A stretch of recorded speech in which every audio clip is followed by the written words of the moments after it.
commercial real estate's it's an iconic asset class.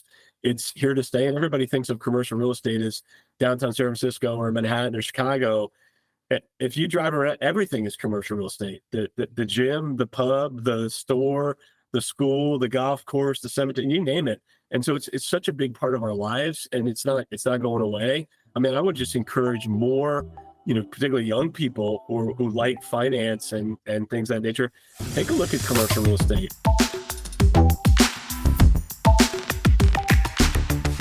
Hello, everyone. Thanks for listening to another episode of the Future of Commercial Real Estate Sustainability. My name is Sean Swentek, your host. Today, I'm speaking with Anthony Romano, CEO at CREtelligent. Anthony, thanks so much for joining me today. Yeah, pleasure to be here. Thanks, Sean. Starting off, if you had to bet on one technology that's going to completely disrupt commercial real estate due diligence in the next 5 years, what is it and why? I'll tell you that the word I struggle with in that question is disrupt. And part of that is, I think I agree, as I've watched the last 5 years with, CREtelligent and our client base and the adoption of new technologies and new data analytics. I think it will be evolution and not revolution. So I don't know about the disruption. I think the more these technologies get adopted, platforms for order management, platforms for location logic and micro market analysis, large language models and identifying certain asset classes and property types faster. All of those things, as they are adopted, will bring efficiency to the commercial real estate space. I think in resi, we watched some disruption. There were some disruptive technologies. I don't know if in the CRE world that will quite happen. Why did you create CREtelligent? What was the pain you were seeing in the market that you wanted to solve for? I spent a number of years as an executive at CoreLogic, and it was with also First American in the mortgage solution side, and just watched how much capital had been deployed in residential real estate and residential lending, and how sort of the transaction time was coming down and costs were coming down and the borrower experience was better. And there really was nothing like it in commercial real estate. And clearly in resi, 10 deals and one in commercial. So a much bigger transaction-based marketplace. But as you know, in commercial real estate, a lot more complexities, a lot more due diligence other than just a home inspection and appraisal. Mm-hmm. You have ALTA surveys and zoning analysis and environmental assessments and property condition assessments with cash flows out 10 years, and just a lot of due diligence and really challenging to get that done. How is technology streamlining that due diligence process for commercial property transactions? Yeah, just in our example. So if you think a bank as an example, I'm going to do a $10 million loan on any asset class or property type. I'm going to have a processor post loan application or somebody in credit admin. They're going to pick up the phone or email a dozen different providers to get what underwriting needs to get a deal done. And so they're getting proposals via email. They're getting reports back via Dropbox. Those could be appraisals. It could be phase one environmental assessments or ALTA surveys. A technology platform like CREtelligent Radius streamlines all that. You identify a property, and then you can order, status, get delivery, and archive all of those services instantaneously on a technology platform. That's really not been done in commercial yet. You mentioned both lenders and property owners. Are there other client types that you're serving with your products? I think there's 10 different what I call verticals. So certainly on the lender side, you have credit union and community bank and regional bank and national bank and non-bank kind of mezz and bridge lender. But we do a ton with some of the largest publicly traded REITs in their acquisition and disposition teams, owner operators.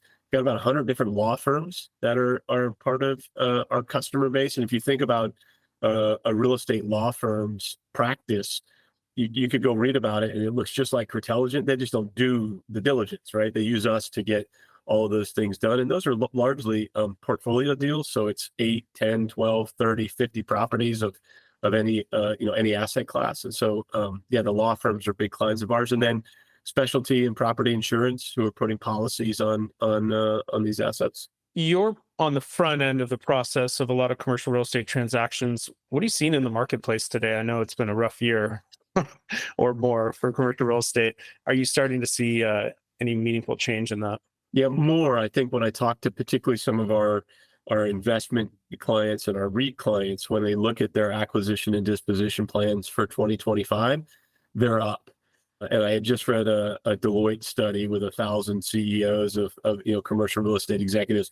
About 88% of them said their business and revenues and volumes are all going to be up in 25. So I think the hope is, as rates start to continue to come down, the economy is still healthy. You've got so much uninvested capital on the sidelines that things start to move again. I think the banks, their credit box shrunk dramatically, and I think that'll open up. But you're seeing the void filled by a number of non-bank, non-OCC regulated lenders in the commercial space that are playing. So we think 25 will be a pretty good year.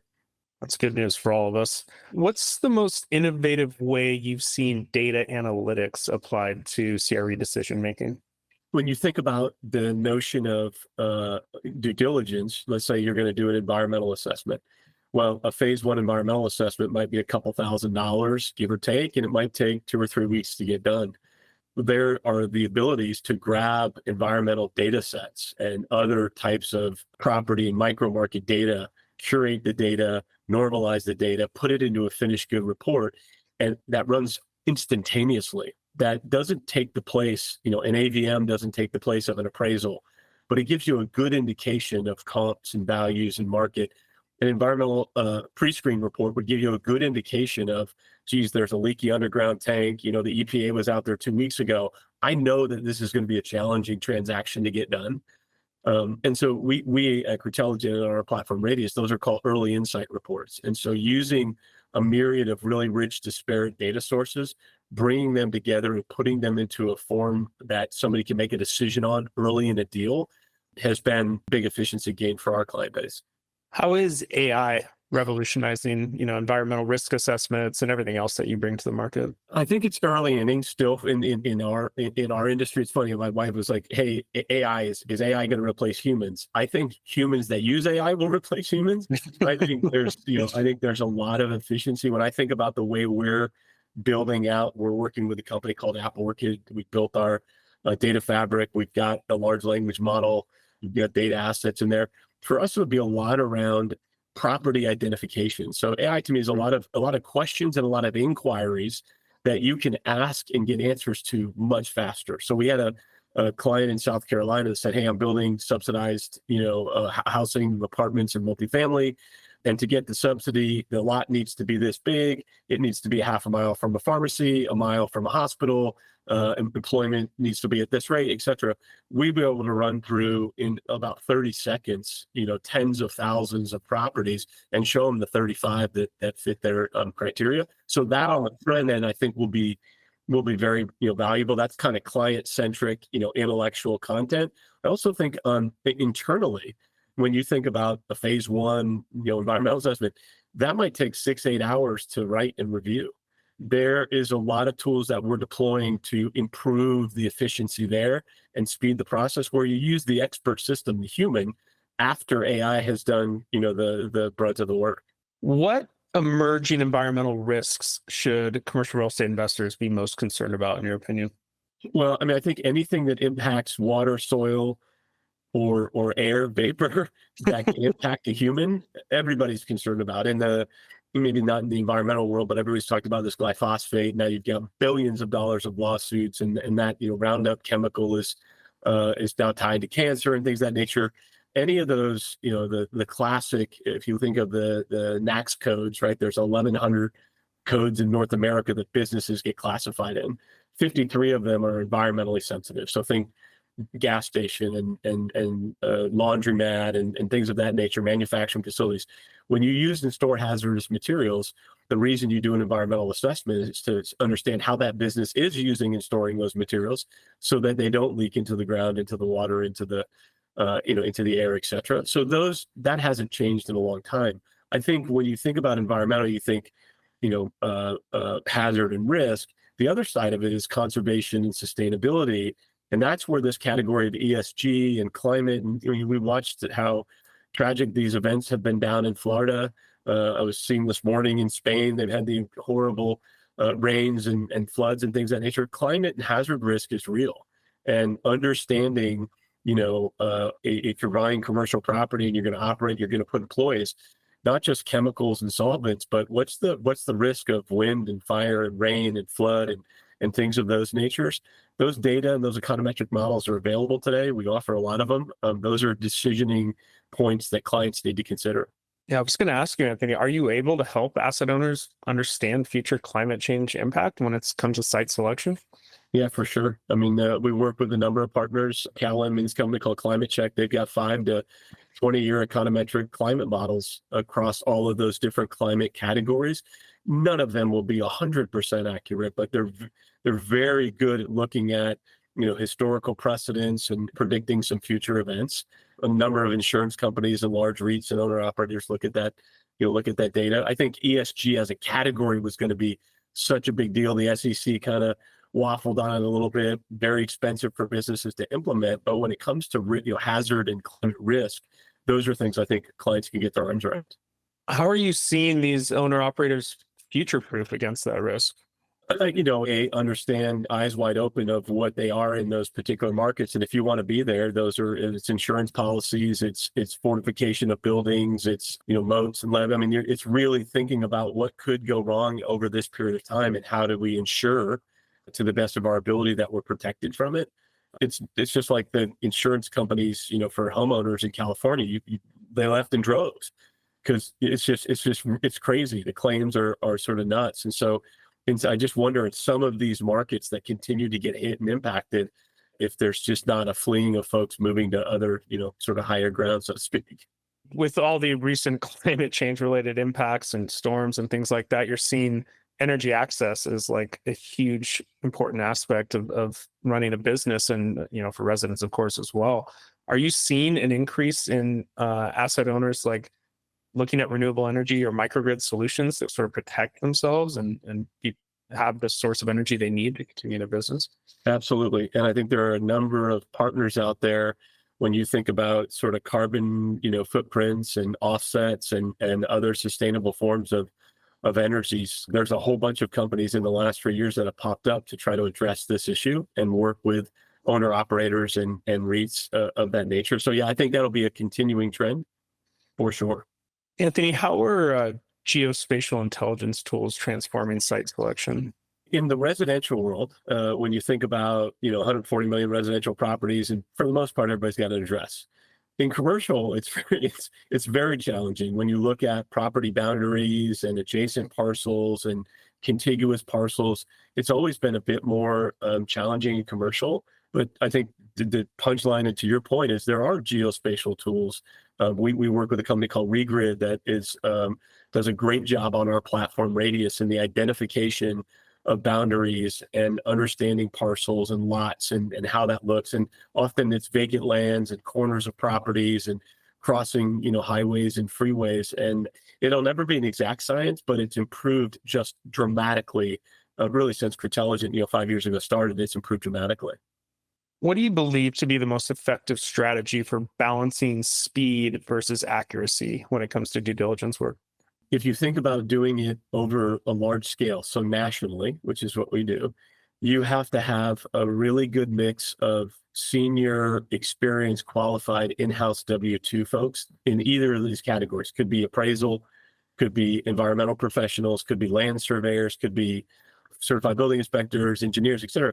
But then you've got to have a really robust and dense panel, a network, right? If you're going to go do many of the things that we do require site walk, right? You're on site, you're taking photos of subject and adjacent, collecting data in each of those diligence categories.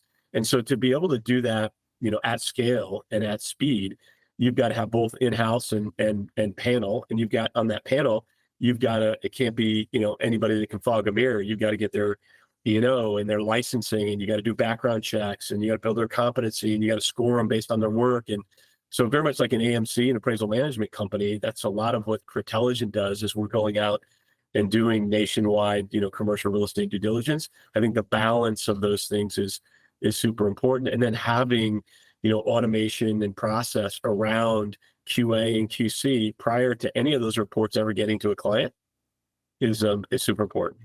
Are you seeing clients asking for support around QA/QC or inspections of renewable assets? Are you seeing them acquire buildings that have a solar array on them and saying, hey, I need to understand, how this affects this property's value and how it even operates correctly? Not as much in our space. I mean, maybe that's because of the type of asset classes and property types, but not as much. And we do see, sort of off cycle or non-transaction based property inspections that we do for a lot of these clients. We do lately a ton of zoning and use analysis as people are reimagining, property types, and we're taking an office and putting multifamily, and retail down below and storage in the back, and is it zoned appropriately? That has nothing to do with the transaction. So we're seeing more of that for sure. What key strategies have you found effective? CREtelligent's been growing leaps and bounds, like you mentioned to me earlier. What have you found effective in driving revenue growth for tech platforms in the CRE sector? I think just the exposure and awareness of these things that are available. I did a demo this morning for a prospect that one of our reps, was involved in, and gave me a quick overview and then demoed our platform. And the overview is 10 minutes and the demo is 10 minutes, right? And literally at the end, the guy's like, how much does this cost, man? And I was like, why? And because not very much. And he just said, look, there's nothing like it. If you contrast the way a firm does what we do with how we do it, it's just unreal. So to your point, what you've got to get out in front of people and make them aware that this exists, right? And when you're in early stages and in your venture capital and private equity, you don't have all the capital that you want to go loud and as proud. So getting people to raise their hand and say, hey, that sounds intriguing, I'd love to have a call or a meeting, has been was earlier the challenge. Now we brought all that sort of omni-channel demand generation in-house, and we do all of that in each one of those verticals. So we have a whole influx of leads. And but I'll tell you, what I would call our close ratio is dramatic, because people just go, oh my gosh, I didn't know that exists. As you look ahead to the future, what's the one piece of advice you'd give to CRE professionals when it comes to future proofing their decision-making processes? Read Sam Zell's book. I just read it for the third time. It's called Am I Being Too Subtle? And I think commercial real estate owes so much to Sam Zell, and creating the REIT and providing liquidity and making it a real investment. I think you got to be a grinder in commercial real estate from the very outset, of a broker to the lender to acquisition departments in these groups. Commercial real estate's it's an iconic asset class. It's here to stay, and everybody thinks of commercial real estate as downtown San Francisco or Manhattan or Chicago. If you drive around, everything is commercial real estate. The gym, the pub, the store, the school, the golf course, the cemetery, you name it. And so it's such a big part of our lives, and it's not going away. I mean, I would just encourage more, particularly young people who like finance and things of that nature. Take a look at commercial real estate. It's an industry that has a great reach. It's a big impact on our GDP. There's 5-6 million people and growing employed in this industry. It's an awesome industry. What do you think the future of sustainability in commercial real estate looks like? What trends do you think will continue to accelerate? And do you anticipate anything coming out of right field that we're not even talking about today? No, I think the notion of fossil versus renewable and carbon footprints. I mean, nobody's going to meet the 2030 number that no nation, no business probably, but it's not going away. And we've seen the impact of climate change and things of that nature. So renewables are real, solar's real, wind is real. Reducing carbon footprint, whether it's with offsets or things of that nature. I think that will continue to be super important. And if you look at private equity and venture capital and where those investments are, it's in that category and in AI as it relates to, commercial real estate. Yeah, I think we're only going to continue to see AI integrate in every aspect of CRE and sustainability. Hey, Anthony, if people want to follow up with you or CREtelligent, learn more about what work you're doing and inquire into working with you, where's the best place for them to go? Yeah, they can go out and get all our information on our LinkedIn site, CREtelligent's LinkedIn site, or they can go to www.CREtelligent.com. And we've got everything we offer, all of our reports, all of our services, and all of our contact information there. Amazing. Anthony, this has been a pleasure. Really nice to meet you and great to speak with you today. Yeah, thanks so much, Sean. Appreciate it. Thank you all for joining us on another episode of the Future of CRE Sustainability. I'll see you on the next episode.